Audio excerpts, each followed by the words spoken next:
trophied up. Yeah. Hey, do yo. Trophied up. Yeah. Hey, do yo. Trophied up. Yo, dance when the G's up. G. Spaced out, got me geeked up. 10 toes on the west, cannot beat us. You cannot. Shining every time they meet us. Rack 'em up, since 96. Been number one in LA, something slight, that's the gist. Hello, everyone. Welcome to Talkin Galaxy episode. What are we on? Like 12 now? It's been a run so far. We've gotten a lot of episodes in so far this year. And to join me today will be Galaxy Runs LA. What's up, buddy? What's up? What's up? What's the vibe tonight? I feel great. Obviously a Galaxy era, but I'm doing good myself. Yeah, and of course, goes without saying, another disappointing week in Galaxy Land. But we're sort of getting used to that nowadays. It's 2023 vibes all over again. Maybe they'll flip things around, but we'll start with a tad bit of news. I mean, if you're watching the live pod on what was the game, Saturday or Sunday? You saw that, or if you've been keeping up with shameless plug LA Galaxy _buzz on Instagram, you'll see the news about the rings. So obviously, a good chunk of last podcast was about the ring disaster. I mean, we can't sugarcoat it. It wasn't good from the Galaxy, the way that they handled it at the time and at the gates. But I can say that the Galaxy are making things right here. I got my ring. The season ticket rep reached out to me. And because when it happened, I reached out to my season ticket rep and explained the whole situation. And they're like, okay, we got a lot of people we got to accommodate right now, but we'll get back to you. You're on a list of people that we want to make right. So we'll get back to you in the following weeks. It won't be at this game, but we will, make it right in the future. Which I was like, okay, let's see if they actually honor it, and they did. So I got to give props. I got to give credit where credit's due. The Galaxy did come through. I got my ring. And I got the same amount as I had season tickets. So I got 2 rings. Very generous by the Galaxy to make things right. So, yeah, good move on the Galaxy's part. Yeah, I mean, obviously that it was a disaster, and they're trying to make things right with the fans, trying to get on the good side again after the disaster passed on the weekend. So, I mean, at least we can see the effort, game plan from the front office, and then hopefully that translates onto the field. Yeah, no, absolutely. I mean, I think the difference is, you remember in 23, when all the protests were going on, there was a huge disconnect between the fans and the club that I feel like they're trying very hard to avoid right now, because it's one thing for the club to be going through a difficult time on the field, but it's another thing for there to be a disconnect between, the front office and the supporters of the club. It always makes it much more difficult. And it affects on the field results. You saw, I don't think the Galaxy wanted to head towards another protest. So they made things right when it needed to be made right. So I will absolutely give them credit. I will say I'm not the only one who got their rings. I know multiple people in the Galaxy community whose season ticket reps have gotten back to them, and they've ended up getting compensation. I know our loyal chatter Ant ended up getting his rings, and he was kind of questioning if that was ever going to happen. So it looks like they're generally trying to do the right thing, which is what you want to see from the Galaxy. I think the resale market is really devious right now. I don't think you should be if you're one of those people who went to the games and got the ring for $150 and then resell for $150, please grow up, man. Please grow up. Let me check the eBay listings right now. See if it's. I'm pretty sure when we did the last podcast, I was checking it's like 150. Yeah.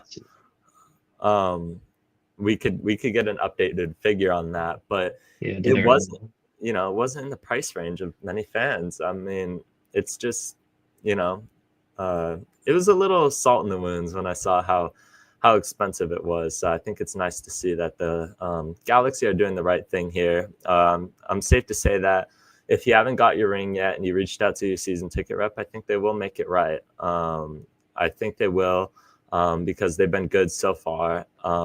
It was a disaster in the moment, but you got a figure over here? Yeah, so there's been 2 that sold recently, one for 100, one for 150. So I mean, it's only been two. So I mean, it's not a lot, but it's still pretty high. I can't lie. Yeah, that it's sick work. It's sick work. It's- $150 for a replica ring. I love this ring, but spending $150 on it, it's not good. I know my friend Electro. No, it wasn't Electro. With Nicholas. Nicholas, who's very active in the Galaxy community, supports the club from New York City. And he was unable to get this ring. So that second ring in the picture here went straight up to New York City, and I am proud to say that he received his ring today. So trying to do right by the whole Galaxy fan base here.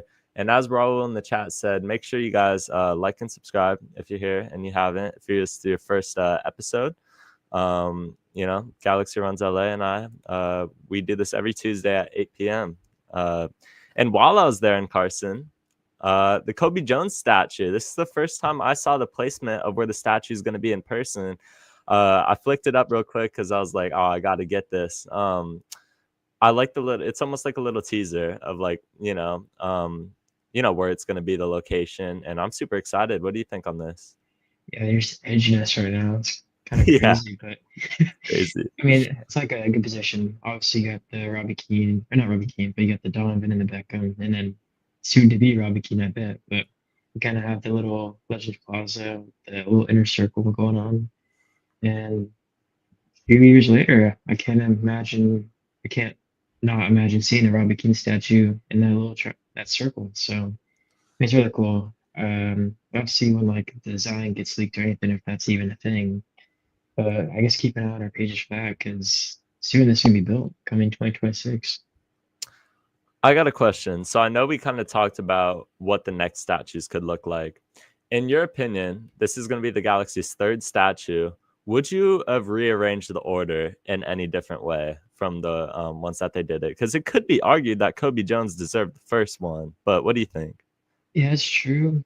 But then also, I think they built those statues to kind of just reignite the fan base because we're going through a tough time when the statues were built, kind of bringing back the legends that are a little bit more recent. So the likes of Donovan and Beckham, they're more well known than Kobe Jones.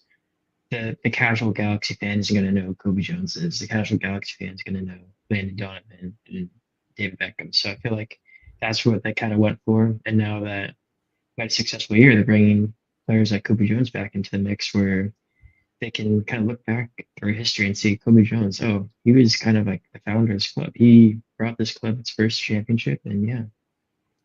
Yeah, no, I definitely agree. I feel like Kobe Jones is a pillar of the Galaxy, especially the OG, 1996 LA Galaxy retro vibe. I mean, when you think of one of the first players to ever wear the kit, Kobe Jones is the face of the franchise, and he stuck around through all of these years. Kobe Jones is still around the stadium. He used to do the commentary for Spectrum Sportsnet. I really enjoyed Kobe and Joe together. I know Apple TV kind of split that partnership, unfortunately, but I enjoyed both of them because I thought they provided both good analysis in their own right. What's up, BZ Films? In the chat. Yeah, Carlos Ruiz could be the next one. Could very well be the next statue for the Galaxy. We'll have to see as that goes. In my opinion, I would have probably done Donovan first, just because he is the Galaxy. Landon Donovan, he holds like almost every MLS record. The MVP award's named after him. True icon of the game, not just Galaxy, but American soccer, really. So I understand David Beckham, though, because David Beckham's David Beckham with his European pedigree and, how he revolutionized MLS. I think that's fair in its own right. But I'm very glad to see Kobe Jones get his statue. It's so well deserved. So yeah, Kobe Jones 13. We'll have updates as this is going along, I'm sure, on our pages as a construction goes, as we had with the stadium throughout the course of the off season. So let's transition right into our next topic. Kobe Jones. Can't wait to see that statue develop. We got some injury news. Galaxy, healthiest we've ever been. You want to go over this? Yeah, obviously over the weekend we got Quavas back from injury. We got obviously Payne Souls fully back, playing full 90 minutes. And then obviously Zonga's out through suspension for this game, so he was not here, but he's not on the list. Yoshida is still out through his hamstring injury. Obviously, Ricky Pooge is out still. I mean, we're getting healthier. This squad is almost full strength, bar Ricky Pooge. So I say maybe obviously Yoshida's got the hamstring injury, but maybe in 2, 3 weeks, we're gonna see a full strength squad. Hopefully, knock on wood, there's no more injuries, but this is going to be our full strength squad for most of the season. So if we're not getting wins with this squad, I think the alarm bells need to start ringing. So Yeah. Ricky Pooge obviously going to be a pendant out for almost the entire season, so that's not going to change. But Maya Yoshida is one that, if the Galaxy, fingers crossed, if the Galaxy just stay healthy for a couple more weeks, we could only have one name on the injury list. I mean, I guess the question, I was thinking about this a bit earlier. It's so nice to see the Galaxy start to get healthy with how we started the season with everyone on the injury report. Do you think this team's starting to run out of excuses? yeah, definitely. I mean, our real only excuse was injuries, and I guess you can say the turmoil of the club, the turnover of the midfield, and all that. But we're almost a quarter of the way through the season, and we haven't got a win. So that's out the window. Our club's been together for a few months now, all the players. So it can't be an excuse now. Not this way, this far through the season. Injuries are going away. That's diminishing. So that's not going to be an excuse soon. So the only excuse is going to be on the players and them performing. And even if that, maybe we can blame Vanney's tactics, but I don't think that's the problem. I think it's the players and they're underperforming. Yeah, I mean, I'm totally on the same, mindset as you. I think the Galaxy are out of excuses. I mean, it's been 9 games. It's over a fourth of the way through the season, and this team doesn't have a win. Injuries. I was one of those people at the start of the year that was like, oh man, once we get healthy, we'll be fine. Like, we'll be fine. I think a lot of us on the podcast were talking about how Houston was probably going to be the healthiest we've been, and kind of how that was going to look as a test of the Galaxy developing through the course of the year. And the Galaxy go out and don't beat Houston. A lot of us had that pendant as our first win. And then it's like, okay, maybe we could get something on the road from Austin. The team only has 2 players out. This is the healthiest we're going to be all year. Well, knock on wood, Maya Yoshida comes back and we only have 1 person on the injury report. But, is Maya Yoshida going to be back this week? No, I wouldn't expect so. He might appear like questionable or something on the injury report, but he's not. I don't think he's going to play. Which is going to be another thing. Eric Zavaleta will talk about the game. We'll talk about the game next, but the Galaxy back line didn't fare too poorly against Austin, all things considered. So maybe you're okay with keeping Maya Yoshida out, another week or two until you get him back, just to make sure that he's fully ready. Hamstring, we've talked about that a lot. It's been a theme of this year. It's a lingering injury. It's a lingering injury, and you don't want to risk it with Maya Yoshida at his age. So I think you're very comfortable keeping him out for, a period of time, even though the wins aren't coming. You don't want to see Maya Yoshida be out for an extended period of time. So all things considered, though, Galaxy are getting healthy. There we go. We've been talking about injuries all year. Almost every podcast we've had injury updates. This is it. 2 people, and one of them is going to be out almost the whole year. So any final thoughts on this? Yeah, soon there's going to be no injury updates. There's going to be Ricky Pooge out. There'll be no need for the list of players out through injury. It's just going to be Ricky, so there's going to be no need for those updates. So I guess get used to no injury reports soon. I mean, this is going to be nostalgic pretty soon. So enjoy while we have it. Yeah, I mean, knock on wood, with the way that this Galaxy season's going, that nobody else ends up suffering a long-term injury. The Galaxy as it is, I mean, you have all of your bodies in training besides Ricky Pooge. Maya Yoshida's back in training, as we talked about, in a very limited capacity, more so on the side, but he's back in training. You have all the bodies you need, all the bodies that you have to prepare for the course of the year. It's time to start showing it on the field. There's like we talked about, no more excuses, no more, Oh man, if only we were a bit healthier. This is it. This is the cards Greg Vanney knew since December he was going to have dealt all year. It's April, mid-April, going on May, and we don't have a win. Time's coming up. Time's coming up. We'll have a discussion about Greg Vanney a bit later, but let's transition right into the LA Galaxy falling 1-0 on the road to Austin FC. The lone goal was scored in. Do you remember? I know it's I think it's kind of late. 82nd minute or something. Yeah. It was in the 80s. Another loss. Yeah. John McCarthy. Safe. Go ahead. Yes. This game, I think we had no real offensive threat. We had no cutthroat chances that we could have obviously scored.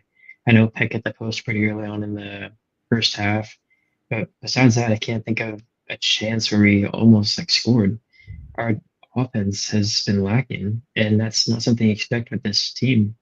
You think with Peck and Pencil coming back for their second year, we'd be firing all cylinders. We got a new striker who's a known quantity at the MLS. We have Nascimento coming off the bench, who was very highly thought of, and we're not scoring goals.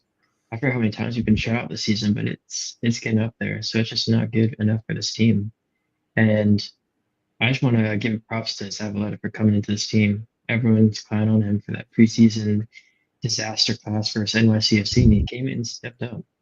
And I can't think of a terrible thing he's done. Like, that's almost cost us the game. So fair play to him. And honestly, I see him starting this week over Zonka. We'll have to see. Yeah, I think Eric Zavaleta has become the scapegoat as Novak Mitrovic was for his time. I think Novak deserved some criticism, though. Eric Zavaleta, not so much, because I think what he does for a salary is like a CB. He's supposed to be a CB5. He's playing CB4 right now. Still not a huge difference. He's done fine. He's done fine. I know he's had a couple games where he'll make some questionable errors on the defense. This game was not one of them.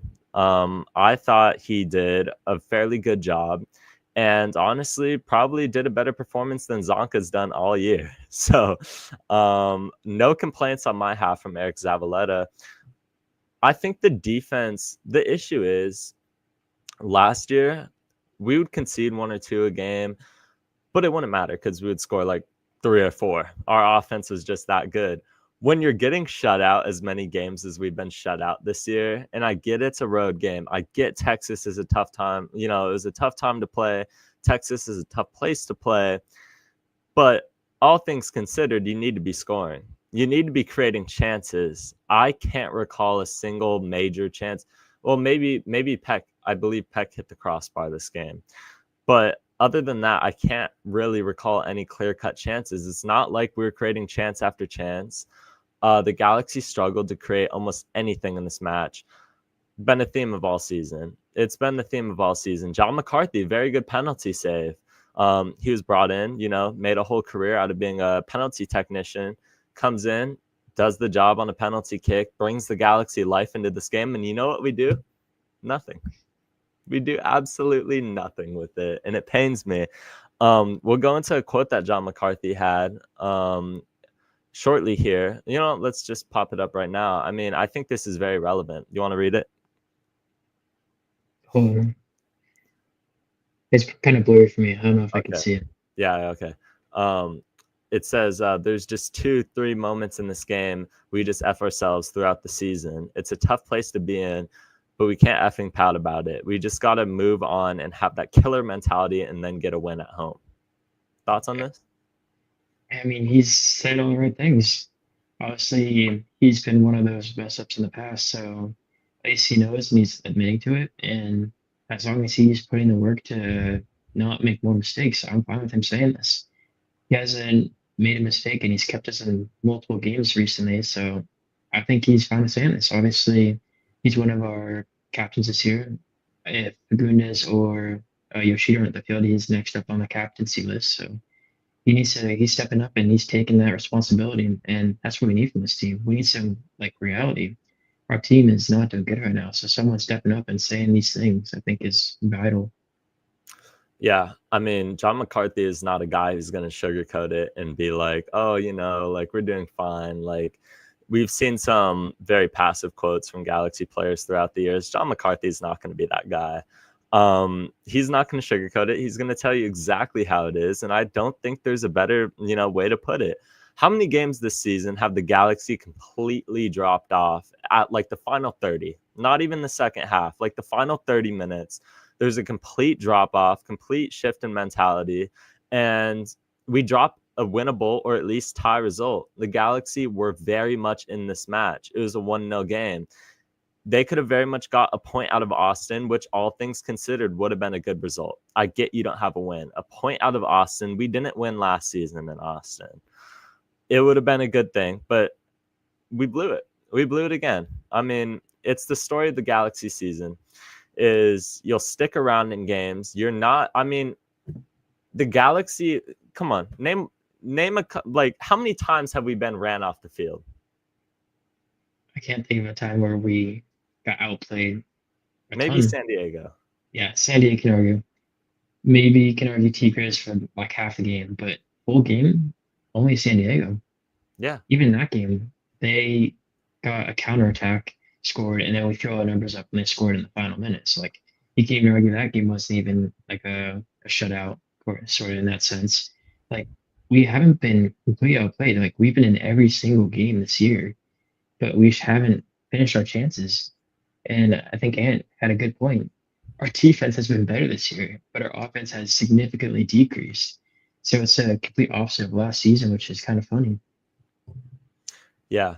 I mean, you take it from the perspective of like, it's like relative gains. The Galaxy defensively have gotten probably a bit better. We're not conceding set piece goals nearly as much as we did last year. Almost every game last year, we're conceding a set piece goal. That's not happening. But alternatively, the less your offense is doing, the more pressure there's going to be on the defense. Because, it's just how it works. When the Galaxy are always trailing games, when the other team is always creating chances because we can't create our own, we can't make teams chase games because we almost never find ourselves in a position where we're leading. And I think John McCarthy's right here. This team needs a killer mentality. Look at last season. That team was mentality monsters. I mean, we were critical at the start of last season on the team not really playing 90-minute performances last year. The difference is that that team had a killer mentality, though. That team had a killer mentality where it never felt like they were out of games. It feels like sometimes this year you concede a goal or two and you're like, well, we're not scoring. You're like, well, we're not going to get a goal. This team has shown time and time again that we're probably just going to get shut out this game. I don't know if you beg to differ on that, but I don't know. Do you feel like there's a mentality issue? Definitely. I think last year we strived so much on just like vibes. I feel like Gabriel Peck, you saw at the start of the season, he kind of struggled. Those first few games, he struggled. And once he hit that form where he scored like every single game, you can tell he's just a completely different player. So I feel like once we get that first win, all the vibes come back, all the confidence comes back. I think that's what we're missing right now. I think we're missing some confidence. We have our players, I think, doubting themselves, thinking, are we this team that won the almost cup 1 year ago? So I feel like we should get on the board, get that first win. And I think this whole thing shifts and then we start moving fast. And I'm hoping that's the case. I hope it's not a case of we're just not good enough, but I think it's just the mentality of our team. Yeah. I think it's a mentality issue. I mean, look at last season. That team was such an emotional team. All things, all things considered, it ended up playing in their favor because, I mean, I feel like a lot of teams under Greg Vanney in the Galaxy, Greg Vanney Galaxy era have been very emotional teams, at least since Ricky Pooge has been on the club. I feel like they feed off of emotion. One win can get into 2, 3, 4. They can turn things around instantly, but they got to get that first one. There is a little mentality issue because I feel like they're doubting themselves a little bit, but you get that first one, it starts to ease the tension. It starts the Galaxy are able to just start playing their game again. I feel like they're facing a lot of pressure right now because it's in their heads. The fact that they haven't won a game, the fact that they're on par to be the worst defending MLS Cup champions in history. They know that. They go into every game knowing that. It's stuck in their heads, and it's definitely a mentality issue. But could the Galaxy string together a couple wins? Yeah, it just takes that first one. It really just takes that first one. And I think John McCarthy's a good leader to have in the locker room for sure, to steer the ship.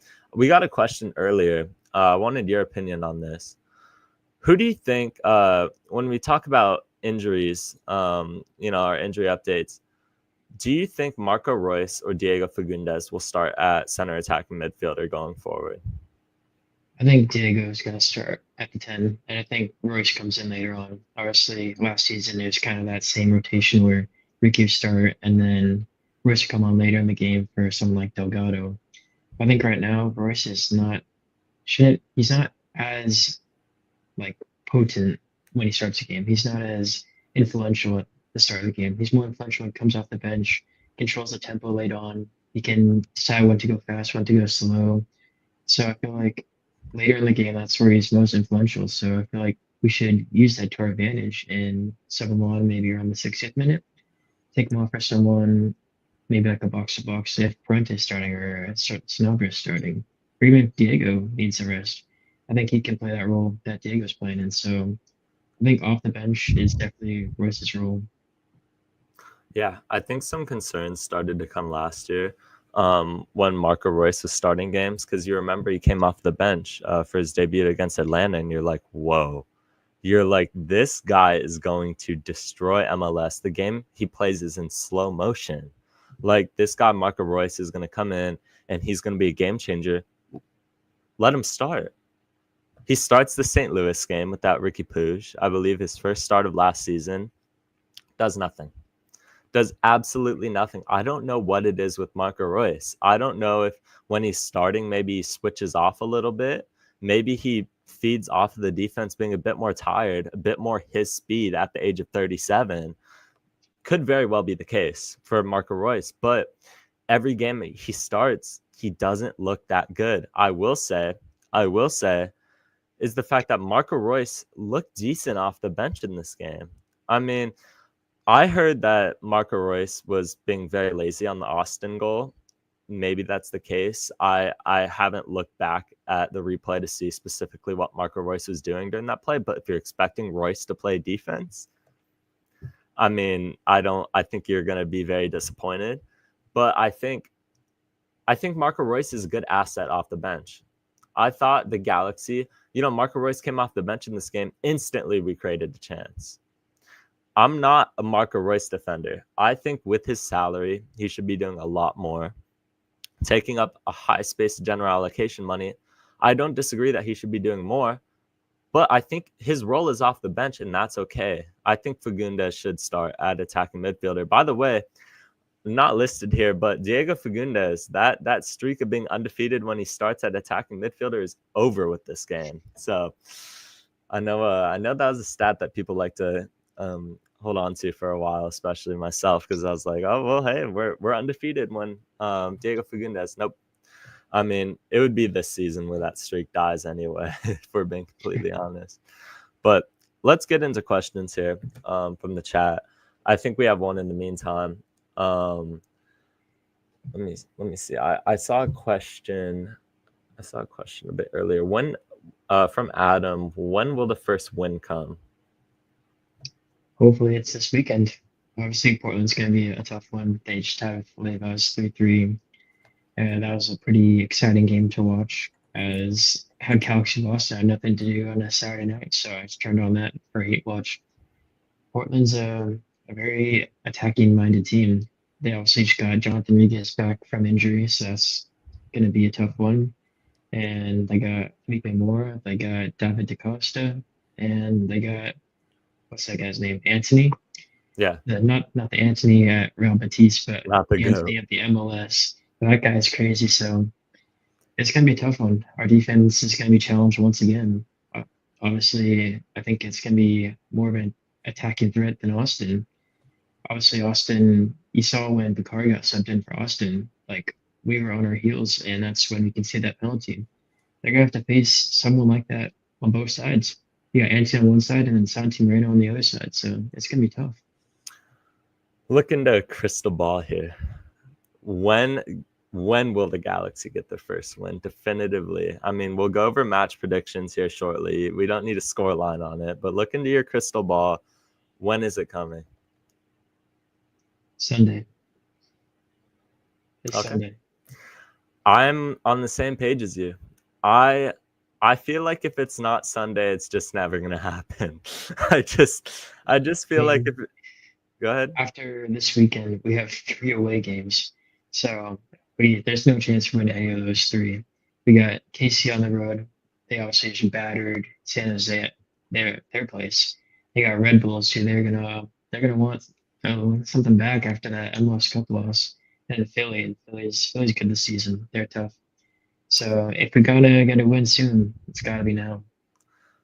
I think it also comes this Sunday, but yeah, I agree. I mean, Kansas City, I don't rate, but they have the new coach boost and the fact that Dejan Jovic is going to very much, he loves the Galaxy, won't celebrate, but in his head, he's that striker. He has that killer mentality. He's going to probably score on us. He's going to have a class game against the Galaxy. It's Galaxy heritage to get scored on by, players who leave the club, even if they're not a striker. I wouldn't be surprised to see a Jalen Neal goal if we somehow played Montreal this year in like League Cup or something. But yeah, I'm gonna go Sunday as well. But we'll go into our more specific match predictions. We got another question. Around what week do we call the season a wash and start focusing on next year? When do you think it's just time to hang it up this year, or are you already at that point? I don't think it's anytime soon. I think it's still really early. Obviously, we saw teams previous seasons be absolute dog for half the year and somehow get into playoffs. So anything can happen. We just need that first one and get that monkey off our shoulder, and then hopefully that can turn things around. Yeah, I would like to say probably in a cup. Probably if that stretch of games, of rivalry games, just goes completely wayward, I think that's it. I mean, that's like what, 7 games from now by the time that whole rivalry stretch is over. If the Galaxy do not come out of that with some positive results and we're still bottom of the table and we're losing to the rivals, I think it's absolute wraps. That's going to be a confidence killer. I mean, 2 of those 3 games are at home, games you should be getting points out of, rivalry or not. The Galaxy tend to do good in rivalry games when we're bad. So, I mean, maybe things will shift momentum. And by the way, if there's any time for the Galaxy to change something up and get things going on the right track again, it's those 3. It's those 3 games. I will be at every single game that week. I'll make the trip up to San Diego. I'm going to be at the Digs twice, so that's going to be absolutely wild. So, I think after that period, if we're still without a win, just hang it up. Just hang it up, man. But I think we could hold off a little for now. But It'd be absolute MLS heritage for us to not have a single win and then win 3 back-to-back games against all 3 of our rivals. That should be LA Galaxy and MLS heritage. Yeah, and then miss the playoffs or something after that. Those are only 3 wins of the season. Yeah, that's very, very possible when it comes to the LA Galaxy. But hey, I mean, at that point, it'd be 16 games through the season. And if we're still like below 10 points, almost halfway through the year, I think you got to call it a wash at that point. I don't see any comeback in the cards. So, yeah, so that's just my take on it. Let's see. Who do you think needs to step up for us to succeed? I mean, let me list all the players: McCarthy, Nelson, Aude, Zavaleta, Zonka. Oh, don't tell Central that, man. That's called. I mean, 20 players deep, so the whole team needs to step up. That's what I'm saying. Yeah, I think. I mean, I agree. Specifically, if you want to, I know what everyone wants us to pinpoint a few players. So, Marco Royce, Diego Fagundes, John McCarthy, because I think he's been questionable at times. John Nelson isn't. I don't dislike him as much as I think Julian Ade just needs to start, man. I mean, we'll go into a coaching discussion a bit later here, but Julian Ade needs to be the starter. Anyway, Amir Ogar says, I don't think. Okay, I'll stop. I'll stop. But I think there's definitely some players who could be doing better for their salary. Additionally, will you be at the Ventura County game tomorrow? Yeah, I'll be there tomorrow. It's gonna be a good game. I forget who they play actually. Let me pull it up. But yeah, 5 p.m. kickoff. I'll be around the dartboard if anyone's there. So it should be a good one. And they play Portland Timbers too. I have no clue if they're doing good or not. So, but those Ventura games are always fun though. Always good experience. Yeah. I mean, I've never been to a Ventura County game, but I'd love to just watch some, young Galaxy ballers. They have a lot of good players on the team. Do you still, Winder. Yeah, no, I was about to say, kick a ball pod saying Wander needs to start with the first team. I know that's you, Sean in disguise. Sean in a mustache. I know that's you. No. Absolutely not. No, Wander got a red for Ventura County. I mean, kids When just you play a double pivot with me on the VCSC PSL team. Yeah, I mean, I heard that my hometown team in the USL third division needs a player, so excited to see him make his debut. Why were fans upset that JP stood up to Austin players? Did they rather he get punked off the field? Seems like Austin have been hacking us since Coachella Valley. We'll go into Paintsville shortly here, but why are fans upset? I mean, from what I've seen, people aren't as upset as they are like, this is the most fight our team's shown all year, as much, or like, why are we doing this when we haven't won a game type thing. Do you see it differently than that? Or yeah, what's it called in the comment section there's two sides to the story. It's why wasn't this game shown on the field? Where is this like passion when we're on the field? And then when he's pointing to the badge and showing like 6 stars to the fans and the players, like some people are saying you only contribute to one of those stars. Like you can't be saying these 6 stars are all because of you. You can't be flexing them. But on the other side, there's a sign that he has this heart that people like want to see on the team. So there's that passion that you kind of want. So I see both sides of the story. I'm on the side that I think it's good to have that passion, kind of sticking up for the players because we're going through a rough patch. Having that character is kind of vital if you want to turn things around. I like it. I like Paintsville's passion, honestly. I mean, people can argue that, oh yeah, like you haven't been a part of 5 of those 6 stars, but that just shows he like bleeds the colors, in my opinion. Paintsville's a player I see very much in the long-term Galaxy plans. I think he'll probably win another championship with this team. I had a hot take earlier that I think the 2 statues from this 2024 Galaxy team will be Paintsville and Pooge. Paintsville and Pooge will be the 2 players that end up getting statue sometime in the distant future. Like by the time you're having grandkids over here, Tavers. But but I don't mind Paintsville showing the stars. We'll show the clip of what exactly he did, but let's see. We'll take 2 more questions. Why didn't the Galaxy qualify for Club World Cup? Oh, I could go on for the next hour about how much of a robbery this is, but you could start. Yeah, so let's go on. First of all, since we're the host nation for the Club World Cup, there was an extra slot going to the team that was the best team in USA or the MLS this season. And Gianni Infantino, the director of FIFA or whatever, I'm not sure his actual role. President, yeah. So he decided Air Miami did it because they won the Supporters Shield. But he didn't. This was decided before MLS Cup. So he took the easy way out to get Miami in there with the Supporters Shield and not MLS Cup. So that's the first reason why we kind of got kicked in the gut. And the second reason is now they're thinking of doing a Club America versus LAFC playoff match again to it because Club Leon has the same owners as who is it?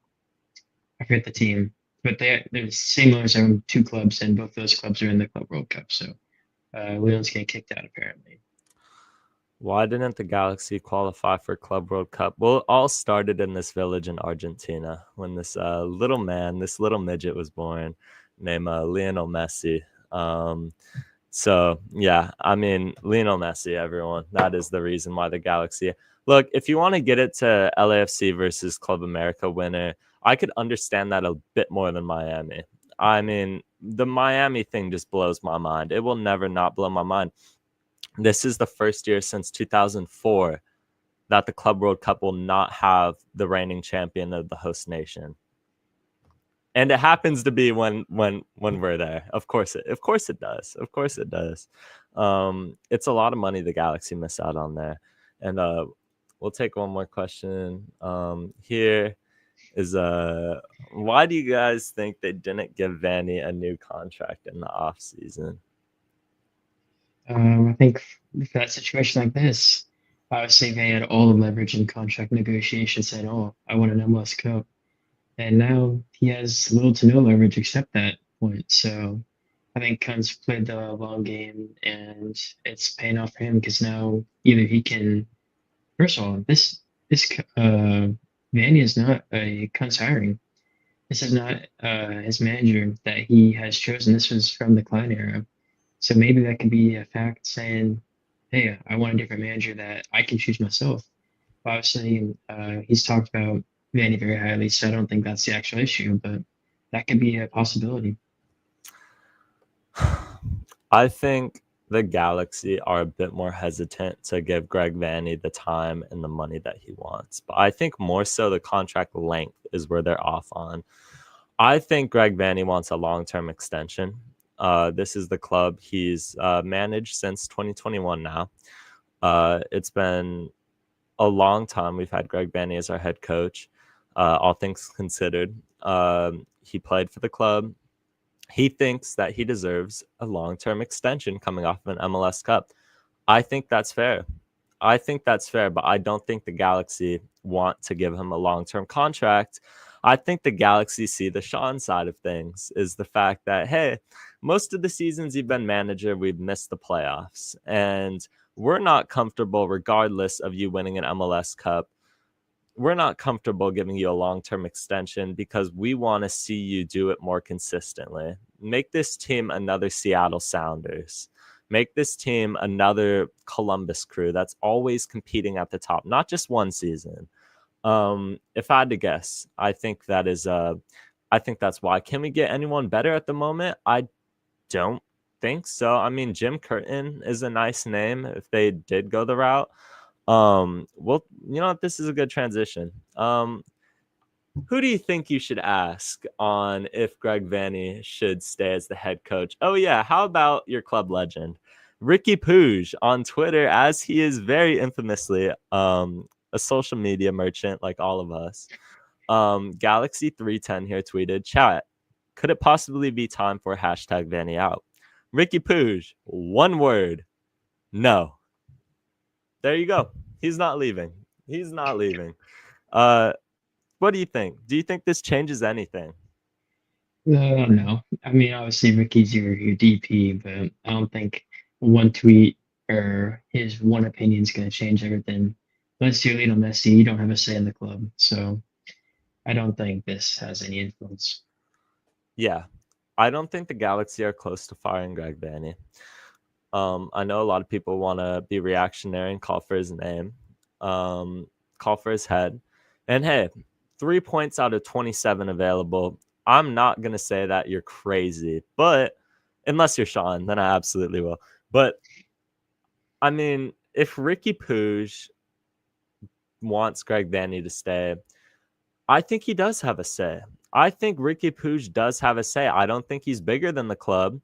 But I think before you make that phone call to tell Greg Vanney's been sacked, you probably want to know what your franchise player wants. Ricky Pooge, set off by an ACL injury is going to probably be I mean, we talked about it. I have a feeling he might be a Galaxy lifer, or at least for the next 3 or 4 years. I mean, I don't see him imminently leaving the Galaxy. Given his ACL injury, he might want to go to Europe. I don't think the money's going to be right. So what does he think? He loves Greg Vanney. He's had a great relationship with Greg Vanney. His opinion does matter. Now, do I think the tweet is gonna, settle it? Probably not. But I think when all things are said and done, this could be something where it's like Ricky Pooge loves Greg Vanney. Therefore, we're gonna have a bit more lenience because our franchise player deserves to have the coach that he loves, and gets behind, because that's a very important thing. So I think it's very important. Do you think people calling for Greg Vanney's head at all have any sort of a case? I think the only case is that we had 3 points, but I don't think that's a valid case. I think obviously injuries is a problem for this team, and people can use it as a scapegoat, but I don't think this is a Vanney problem. I think this is players underperforming, and I think that we can't do anything about this. It's just going to be a storm we're going to have to ride. I think we're almost at that end of that storm, and hopefully when we turn this around, people are going to be saying Vanney in, keep Vanney in. I'm personally Vanney in myself. I'm not sure about you, but Yeah. it'd just be too irrational just to sack him after this performance, because we've been missing so many players. I think if we get to the middle of the season and we're losing these 3 games in the road to LAFC, San Jose, and San Diego, then it might be time to pull a lever, but definitely not right now. It's way too early. It'd be way too irrational. Yeah, I mean, it's a reactionary thing. I think if you fired Greg Vanney right now, the issue I have with it is if you fire Greg Vanney right now, you might be looking at another decade before you win another MLS Cup. Because that's saying we're going to blow everything up. We're going to blow everything that we've created, this whole system that Greg Vanney has in place, all of the players he brought in. Remember how long it took Greg Vanney to finally get all the players he wanted? It took 2021, 2022, and 2023 from finally to get rid of all of the people that he inherited. And he won MLS Cup the next season. Right now, the Galaxy sacrificed by winning MLS Cup. We said, hey, we know that giving Marco Royce a 3-year contract is probably not a great thing. It's probably not going to look good by year 3. And it doesn't look good right now. But if he can get us over the line, we're going to sacrifice. We're going to sacrifice, and we'll deal with the consequences when it needs to be dealt with. And right now, the Galaxy are facing that. Salary cap restrictions in general. I mean, Royce isn't helping. Your star player being injured for almost the entirety of the season. Greg Vanney has everything stacked against him. Here's the thing. 2023, I was Vanney out. 2023, right? Well, not going into 2024, because once I saw the acquisitions, I was like, okay, if Will Kuntz wants him to stay, I don't have an issue. But when things were going real south in 2023, I was like, yeah, okay, it's wraps. I mean, 2 of 3 years we've been here. We lost to the rivals, and we missed the playoffs twice now. And we were a bottom 3 team in 2023. Get out of here. MLS Cup gives you grace. It gives you grace. If this team did not win MLS Cup, yes, I would be probably more... I'd be more inclined to pull the lever on Greg Vanney if I was Will Kuntz. Because you don't have that ring, but you have this. You have your ring. You have everything that you wanted. You give Greg Vanney grace. And I think he's had a lot of cards stacked against him. So I think, I know Adam in the chat asked, will Ricky return in August or September? Does that sound fair? I would expect that to be more so in mid to late September if I had to put a mark on it right now. Do you disagree at all with that? Obviously, at the start of Ricky's injury, there's kind of a timetable, and now that we're getting close to the summer months, people have been speculating that August time frame. I hope it's end of August, but who knows? These ACL injuries are not something to take very lightly. So if we're out of the season already, I don't see why we risk them even more. So I think early September and August is around the time you'll see him. I think a lot of people are confusing the fact that he's posting on social media and being very active about his recovery. I don't think is any sign that he's going to return any sooner. Yeah, no, that's the things that you need to be doing. Those are the Yeah. activities. Like when I think he's 4 months post surgery, so you need to be doing the strength exercises, and then hopefully soon we'll see him out on the field playing with the ball. But that's around 6 weeks, 7 weeks or something. So it's gonna be a while, I think. Yeah. Yeah, like I said, I don't think him posting on social media, it's been 4 months. I think it shows that he's motivated to get back on the field. He's very eager to, as you'd expect from a player of his caliber and his love for the club. I want to pull up a question from Ant, or not a question, but a comment from Ant here is that you can't build a team around Ricky's talent and blame everyone for sucking while Ricky's out. I think is a valid point to the extent that we're almost in May now and we don't have a win. Like, I agree. Everything's built around Ricky Pooge. I don't disagree with that. He's an incredibly talented player. He's a player you want to build a team around, but you knew that he wasn't going to be on the team since December for most of this year. And you haven't had any plan. That's my only criticism of Greg Vanney I have right now, is the fact that you knew since November 31st that Ricky Pooge, well, December 1st, whatever, you knew that he done in his ACL. He's not going to be there probably till September, August. You got to figure it out. It comes to a point where you just gotta figure it out. The issue I have with Greg Vanney is that I think his system is centered so around a player of Ricky's caliber, at attacking midfielder, this creative minded, this engine, this technician. Ricky Pooge is absolutely that. We don't have another Ricky. But the lack of adaptability is an issue. The fact that, I'm not saying completely overhaul your system. I'm saying that when Ricky is out, you can't just play the same system like he was there, because we don't have another Ricky. We don't have another guy who could do what Ricky does. So I think Ricky Pooge is just someone you can't replace. But I do agree that he is the system. He's the system of the Galaxy. Everything goes through Ricky. So yeah, that was an interesting one there. And then we got a question before we move on from this Greg Vanney conversation from Raul. Is that a Vanney issue or FO? Does Vanney have to make do with what he gets, who he gets?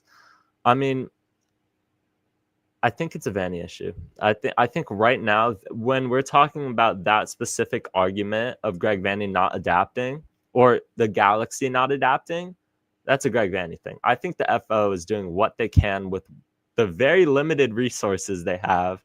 And, I'll give Greg Vanney some credit because he doesn't have a lot of resources. I mean, we're talking about the team getting healthy, but this team hasn't been healthy. They're missing their star player. They're under salary cap constraints. I mean, everything's stacked up against this team. So I give them a little leeway there. But when it comes to this specific thing, I think it's a Vanney issue of not being able to adapt your system. I think he's being a little too stubborn here. Do you disagree at all? Yeah, I think obviously the FO has a lot of disadvantages right now. Obviously, you got the salary cap, having to sell and move on players like Danielich and Marky Delgado. Those are two key players that have been in the squad for pretty much the whole time since Vanney's been here. And now that they're gone, obviously that makes it a little harder on Vanney just because those are his players. Those are the players that he brought in with him. So obviously it sucks for Vanney, but he has to deal with what he has, and so does the FO. So I think it's more in Vanney just to deal with what he's got, but I don't think it's a big issue where we're like going for Vanney's head or anything, or going for Kuntz's head. Yeah. I don't think it's any of those situations, but I think the issues more on Vanney's side than the FO side. By the way, anyone saying that Will Kuntz, they need to call for Will Kuntz head central, you're out of your mind. You are out of your mind if you believe that Will Kuntz is under any sort of pressure. With the resources he has, Raul says it in the chat, the Galaxy are going to make summer moves. With what salary cap we have, they're going to have to make changes. They're going to have to probably offload Novak Mitrovic. If you're not started by now, I think you're gone. Maybe a guy like, I'm not trying to have an agenda here, but Mauricio Cuevas, I thought he looked fine in the Austin game, but with Harbor Miller's rise, maybe there's some salary to be made there. Maybe there's some, he doesn't make a lot, but maybe you could get some allocation money, offload some salary, and things start to open up a bit more for the Galaxy. Isaiah Parente. Isaiah Parente is an interesting one. I love Parente. In fact, this idea just came to me. Isaiah Parente is proven to be a starter for the Galaxy. But if we want to put our trust in Lucas Sanabria, maybe there's value for Parente because he's been good this year. He's been good this year, and I don't think he has a place starting for the Galaxy when Sanabria steps in. And I think Parente has been better than Lucas Sanabria, so I think it's a risk, but I think maybe that's a move the Galaxy look at. That being said, our midfield depth is very shallow right now, so I don't know if they would end up doing that. Maybe John Nelson or Julian Ade. Ade is still not the starter. I don't know what Greg Vanney's issue is with Julian Ade. I mean, I said I'll talk about it here, so let's talk about it. I think Julian Ade needs to be a starter. I think, and it's not a knock on John Nelson. John Nelson is a very average right back. He's going to do the job. He's going to do the job. There's no question if John Nelson can do the job, but he does the job best when you're scoring. He does the job best when you already have an offense that's cooking. We don't have that here. We do not have that. Julian Ade provides a lot more going forward. And defensively, there's a little bit of a drop off, but what he does in the attack absolutely makes up for it, in my opinion. So I think Julian Ade needs to be the starter. Do you disagree with that? Yeah, I think Ade, he came on late in the game. Obviously, those minutes, they're just there to kind of see what he can bring to the table. And I feel like that offensive threat that he has, it's vital. I was playing, obviously this isn't obviously like real life. I was playing career mode, and I sold out pretty early in my career mode. I check how the foreign players are doing. This is like 2032 time. Royce playing on Juventus, and he's got the highest. He's like one of the world's best or something. So Yeah. this guy's got potential. I would say, not saying just because FIFA, but like obviously he has really high side, and that's why he brought him in. That's why his interest from River Plate and these top clubs around the world. So if we're not going to play him, it's like it's just a disaster waiting to happen. It's going to be like one of those players where you sell him and like, wow, we really had a gem and we should let him go. Yeah. It's gonna be one of those situations. Yeah, by the way, every time I do a career mode, I get like an offer from United or Liverpool for Julian Ade. And I'm like, what are you guys doing throwing in a $3 million offer for? But Julian Ade is one of those players who attracts a lot of European interest. I mean, even from River Plate in Argentina, South America might want him back. I think he's a player with a lot of upside. I'm very surprised that he's not a starter this year. We expected him to be a starter from the very start. I mean, the fact that he is not starting at this point might signal that, hey, bring in a U22 in the summer. And this is not my take. This might be the Galaxy's train of thought. If you're not having Julian Ade be the starter, offload him. U22 is so crucial to your team. You get money that you could convert to general allocation money, and you get the U22 spot back. That's so huge for the Galaxy. They can go in so many different directions with that. Maybe they bring in an attacking midfielder. At that point, I think it's too late if you're going to wait till the summer to bring in an attacking midfielder when Ricky's just probably 2 months away from coming back at that point. But it's flexibility. It's flexibility that the Galaxy can do. Julian Ade has been rumored to go to like River Plate. He's been rumored around. Could it be time? I don't know. I don't know why he's not starting, honestly. I mean, if River Plate truly had an offer in, if they truly had an offer in the winter and Greg Vanney has no plans to start him, then they should have done something, in my opinion. But we'll move on. We'll move on to some Joseph Paintsil news here. This was the play from the Austin FC match. We're covering it on the live watch along. I clicked off right before this happened, But I actually think this is you might not be able to see everything that happens in this clip. But behind the play, you could faintly see here, Joseph Paintsil jabs at an Austin player. Doesn't hit the face, but hits the stomach. A lot of people were expecting him to be suspended, including myself. By the way, likely to be suspended is not the same thing. Shocker for some people who lack reading comprehension. But Joseph Paintsil, not suspended. Joseph Paintsil will be able to play the Portland Timbers match, and the Galaxy get away with one here. So I'm very happy that Joseph Paintsil is going to be back in this match. But do you think he deserved a suspension? Honestly, it's kind of tough from that camera angle. Let's see if there's any like fan perspectives from like a different angle. But it does look like he kind of throws his arm out. I don't know if that's just because he's trying to protect himself or he's going on the attack to get someone else. Obviously, him and Bukhari are both from Ghana, and Bukhari is trying to hold him back. So they're obviously close. He's always reposting his stuff on Instagram and stuff. So I think that Bukhari is trying to settle the things down, and I think that definitely helped because that could have been real bad. We know Paintsil is a guy that have kind of a short temper, and he will flare out at you if you get in his head. So I can't honestly, I don't think he throws a punch. I think it's more of him trying to get out of Bakara's hold and trying to just kind of free himself because he's kind of get held back. So if someone else throw a punch, he's knocked out because he's got both his hands locked up.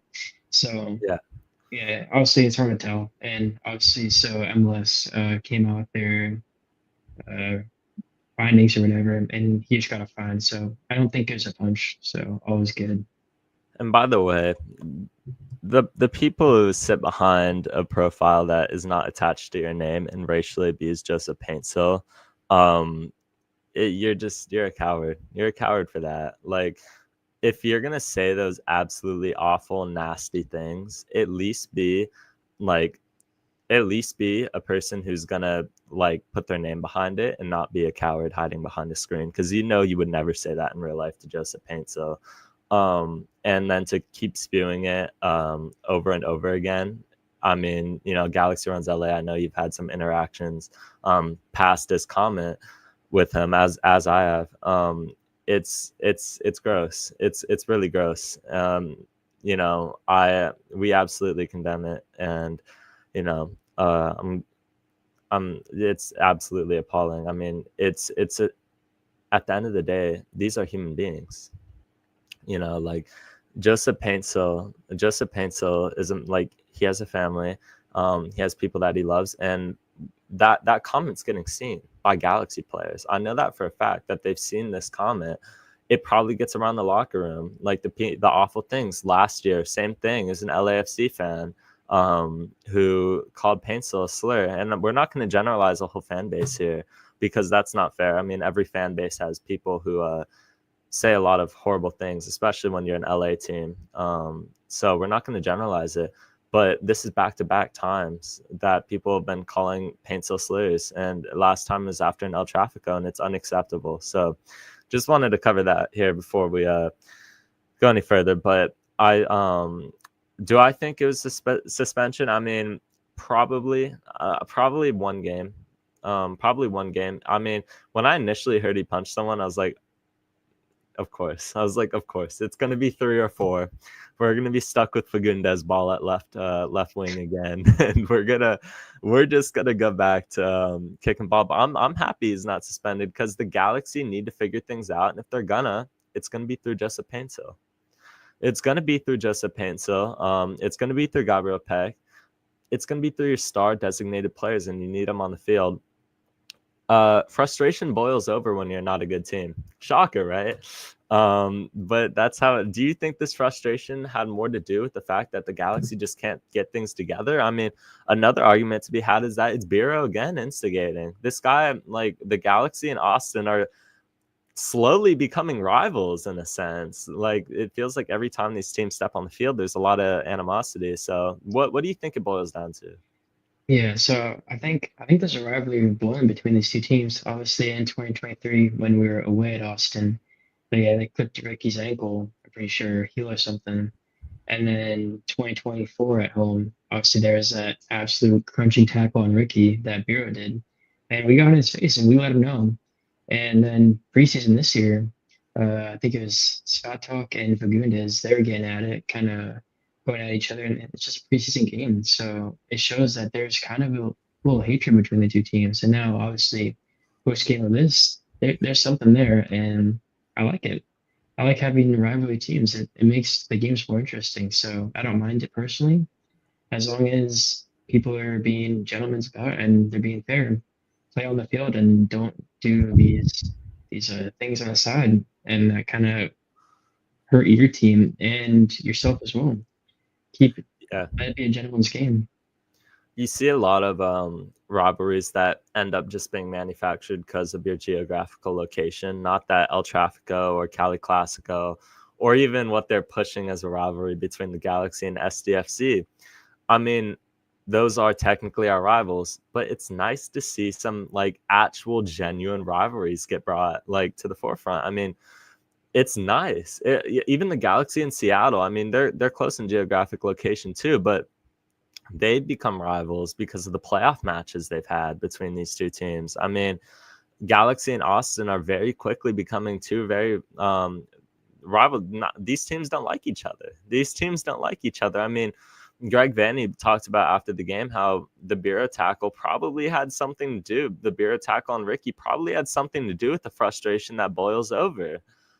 It's true. It's the truth. I mean, these teams don't like each other, and they have every reason to not like each other because there's been a lot of Bureau, you're a bum, man. You're an absolute bum. But yeah, I'm glad to see Paintsel stay on the field for the Galaxy. I think he's going to be very crucial. And as E Super says in the chat, Zonka's available again. I mean, I don't know if that changes anything, honestly, but he's there. He's there. Yeah, we'll go into the Galaxy Timbers preview here. The Galaxy will host the Portland Timbers Sunday at 6 p.m. at Dignity Health Sports Park. These teams already played to a draw, a 1-1 draw.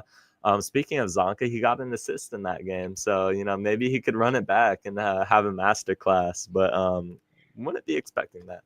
What do you think? What do you expect? Speaking of the Zonka, the thing that just popped up in my head is that Drake meme where it's like, who invited blood? It's just Zonka.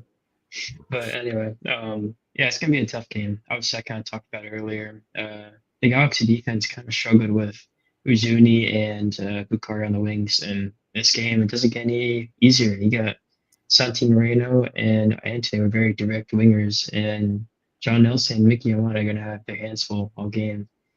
And then yeah, they got Jonathan Rodriguez back. They got Felipe Moro's in form, so it's gonna be a high scoring game, I think. I hope we get some goals and I hope we get the win. Obviously, we'll go into predictions later, but it's gonna be a good game. Obviously, is it the Cosmo bobblehead giveaway? It is for 5,000. Yeah. Obviously, it shouldn't be as bad as the ring giveaway, so Yeah. hopefully there's no problems with that. But yeah, I think it's gonna be set for a good atmosphere and a good game. Obviously, last year I went to the game Galaxy vs Portland, and that was a 4-3 game. So I'm expecting another high scoring game like that. Yeah, I mean, these teams played a 1-1 draw. Is very highly contested. Can I be honest? This is a mid-off. This is an absolute mid-off. I don't rate Portland. We talk about their attackers. I mean, they have a decent attack. They had a good one last year. I like David DaCosta. He's a good player. Probably a player the Galaxy wish they could have right now on the field because he is a very, very good attacking midfielder. He's done well at replacing Evander. I mean, Evander's a tough guy to replace with what the MVP contending season that he had last year. But I think David DaCosta has been good. Portland have a lethal attack. Defense is a little sus to me. I mean, I don't rate their defense very much. And Antony, I think, is very inconsistent. I think he's a very on or off player. He's almost like the real Antony. He's almost like the real one. He's very on or off. Maybe he needs a move to La Liga, but I think he's a very on or off player. Moreno didn't really impress me in the matches that I've watched thus far. I know he's a younger player. He provides a lot of speed in the attack, very dynamic, but he doesn't impress me. Phil Neville, I don't think is a good coach. And that being said, I'm probably going to get clipped. I don't rate Portland. I don't think they're good. We're not good. Sure, we're not good. We could absolutely lose this match. But that being said, this is your best chance to win. Portland are not good. Portland are not a good, like, this is, I believe, the worst team you've faced all year. If you're the Galaxy, this is the worst team that you faced all year. Portland might be okay in the standings, but I don't rate them, man. I don't rate them. Predictions shortly, but I think if you're looking lineup for the Galaxy, I think John McCarthy gets the nod in that. John Nelson, I guess, is just going to be the right back or the left back in that. I think you see Amiro Garces and Zavaleta. If Zonka starts this match and puts up a stinker, I don't think he should ever see the field for the Galaxy again. And it's gotten so bad that I rate Zavaleta over him. So I'll put Zavaleta starting. Miki Amane at right back. I think Sanabrio's really struggled, you know. I feel like, I mean, he's coming off of an injury, so once again, you give him grace, but he hasn't looked close to 5 million. He hasn't looked close to 5 million. For that reason, I'll have Parente and Cerrillo starting in the midfield. I think Fagundes at cam, Peck and Paintsell on the wings, and Ramirez up top. I think it's a repeat lineup for maybe the first time this year. Do you disagree at all? Yeah, I don't go against that. Obviously, I think Zonka does get the start. And if he does drop into a stinker, which I honestly wouldn't be surprised, I think Zavaleta has every right to start. Who's the next game? I'm blanking, but the next game away from home. I think he has a real shout if Zonka drops another stinker at home. And if we lose this game, stuff is going to hit the fan, let's just say. Say it nicely, because it's 3 away games next. And just like Blessed Fansel said in the chat, this could be bad if we lose this game. So hopefully we pull out with the dub. Yeah, I mean, you look at the schedule. I think if the Galaxy don't win this game, you're looking at a very long time before you get your first win. I mean, maybe Kansas City, they could get it done. But that being said, we'll go into game predictions here. I think the Galaxy, I'm going to put, I don't know why. I've had this feeling for a couple weeks now that this will be the win. I didn't expect the Galaxy to go into Austin, a historically very difficult place for us to play. Texas, not favorable. Early kickoff times, not favorable. Away, we're not good away. I mean, we're better away than home, but I think the Galaxy win. I think the Galaxy get their first win of the season. And obviously the 6-2 prediction as normal. I think the Galaxy will get scoring. I think this will be a show. I think it's going to be the first game of the year we could really be like, wow, we finally put on a show. Like this, where's the attack been all year? Might be inflated because Portland's defense is not that good, in my opinion. That being said, could we get shut out again? Sure. I mean, at this point, we're not ruling anything out of the cards.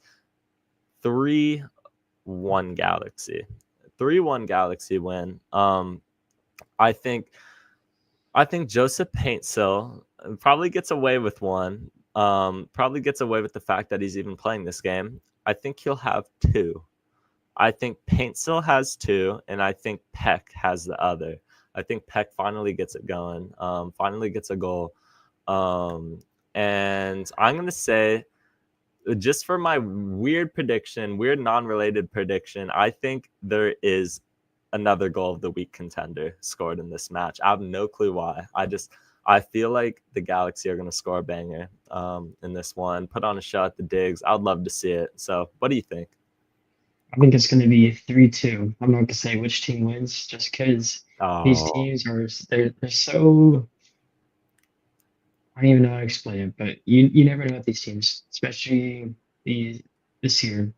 You never know. It can either be a great game or it can be a terrible game. So I think it's going to be a high-scoring game. It's going to be a fun game. And I hope Galaxy come out on top. Yeah. I mean, if you don't win this game, it's going to be real trouble. It's going to be real trouble. And I mean, we look at when we start pulling the alarm on the season. I think if you don't win this game, maybe some alarm bells start ringing because 3 road games after this, right? So it's not going to get easier. I think that, I mean, by the way, Cosmo bobblehead, I don't think is going to be as hotly contested as the ring. So if you want one of those, I'm sure that's going to be cool as well. You'll be able to get yourself. Will you be at this game? Oh no, I got games again, sadly. Oh wow, full Yeah, season, full it's swing. busy. Yeah, what's it called? So school ends in a couple weeks, so should be good by then, and then summer again. So I'll be at all those games. There we go. I will be at this game. Angel City Brigade 121 as usual. I will have the ring. And yeah, I'll absolutely be there. Do you have any goal scoring predictions then? Let's see. I think Peck gets a goal. I think Ramirez gets a goal. And if my 3-2 prediction comes true, I think one of those two get a brace. Okay. All right. I like it. Yeah, I mean, I think the Galaxy are destined to get their win here. I think a lot of things line up. I don't think Portland's a great squad. I think Greg Vanney is a much better coach. If we could adapt a little bit, if this team's learned anything from the past 9 or so games, I think they'll finally get it together here. So drop a question or two before we get out of here. Whether it be the Galaxy versus Portland, Joseph Painsil suspension, well, it could have been, or just, the Austin game, anything you got, direct them at Galaxy Runs LA or myself. We will run the fade with Ant at the friendly fade, the friendly fade. So yeah, before we get on out of here, we'll take a question. Take a question or two. Make sure to send them in the chat. But Galaxy at Portland. When's Ricky back? We've answered that 100 times. Sean versus Vata. Yeah, I think the Galaxy have a good chance. If I had to put odds on it, I think there is a 50% chance we win, 25% we draw, and 25% we lose. Does Arsenal lose the Prem this week? It's happening tomorrow. Tomorrow the Prem is finished tomorrow. What's cool? So if Liverpool wins, right, and then Arsenal drops points, it's over, right? So Arsenal drop points and it's over. We don't even have to win. If they drop points tomorrow, it's over. So that's crazy. What's the issue with Peck's lack of goals? I'll let you start on this. I think it's his confidence. He has to get his mojo back. We saw it last year. I kind of touched on it earlier. Early last year, he kind of had that problem where he's kind of getting integrated into the squad. He was struggling. But once he got that first goal, it all just started coming back to him. And I think he needs that first goal. Obviously, he got the goal against Vancouver, but just gain a good run of games, gain his confidence back. And I think if the team does good, he'll feel good. And once the team starts doing good, I think everyone and just gets the vibe back from last year. That's just what we're missing. Yeah, I agree. I think attacking players are a very confidence-based position. You start to get a goal, and then they start coming easier. So I think it's all about confidence. I had there was a question up here. What kit will they be wearing? Do you know that? It's gonna be the white one. Okay. Well, the other question. Oh, go ahead. It was purple, and now we're back to white. The other question, what is Greg Vanney's system? Someone asked in the chat. I didn't want to get into it earlier, but what do you think Greg Vanney's system is? I think it's, so obviously with Ricky out, it's more kind of elongating the field with Peck and Painsil. And last year we had Pooge playing between the lines, pick up the ball, those half spaces to turn and threaten in the back line.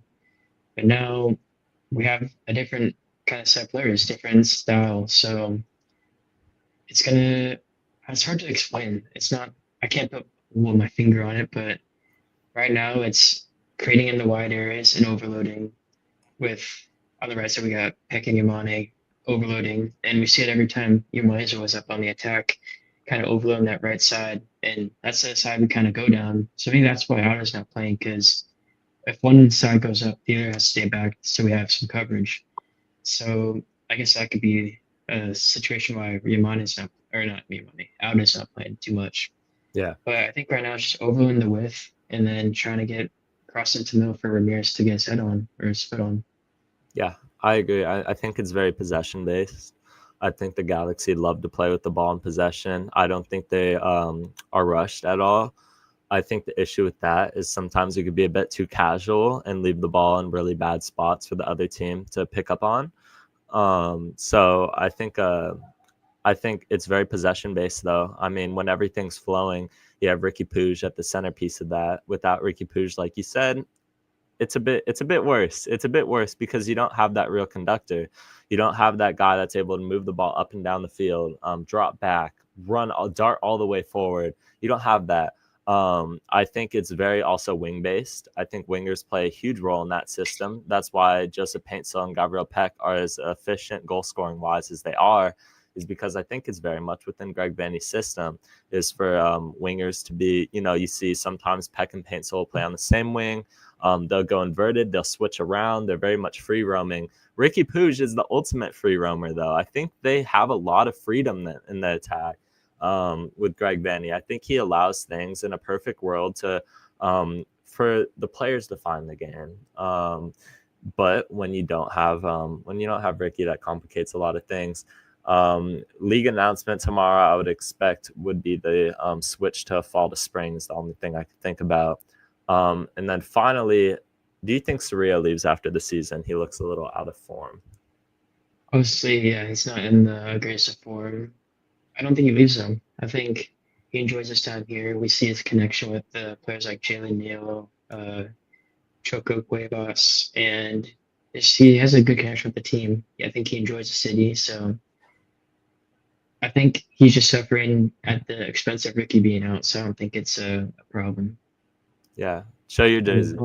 Yeah, I got the East treble winners, Ballon d'Or winner coming soon, King Rafa. Yeah. Whatever, man. Whatever. Sauce in the mud. Yeah, I also don't think Soria leaves. Champions League predictions before we get out of here will be PSG Inter Milan final. Sorry, Tika. PSG Inter Milan. No, Yeah, it's gonna be I think Inter Milan are the dark horses, and I think PSG win it in the final. So sorry, all Barca fans, including Galaxy runs LA, but I think Inter are the dark horses. But I think PSG, ever since they beat Liverpool, I kind of thought that they were going to be able to claim that. But I wouldn't be surprised to see Barca in the final either. Okay. Isca Barca. You have them winning it all. Who do you have against? Arsenal.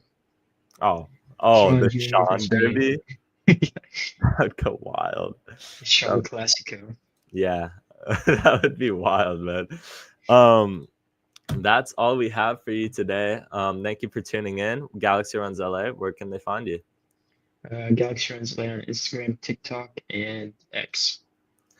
As for myself, I'm LA Galaxy _buzz on just Instagram.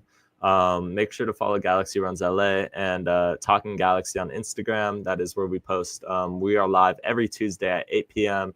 Thanks for tuning in. If you haven't liked the stream, subscribe to the channel. I appreciate all of you who are actively commenting or even those just tuning in. I know we have a lot who end up watching the following days after, who can't catch the live pod. But thank you, everyone. And yeah. I will see you guys on Tuesday next week. Yeah. Yep. Will you be there? I'll be there. All right. Yep. We will see you guys then.